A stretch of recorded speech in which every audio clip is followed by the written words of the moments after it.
What's up everyone, it is 2024 ASTU03 and I have another project that I would like to show you that focuses on 2x2 and optimal solutions. I have made a document listing most likely every single form member on 2x2 that exists for the sake of classifying and studying these ubiquitous form members for progression towards making more charts or more documents for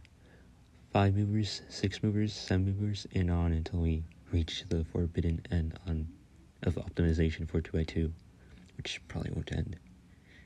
And learning algebra movers, but rather how to keep track of 154,608 algorithms.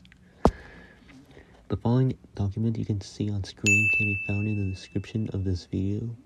and you are free to leave comments on the document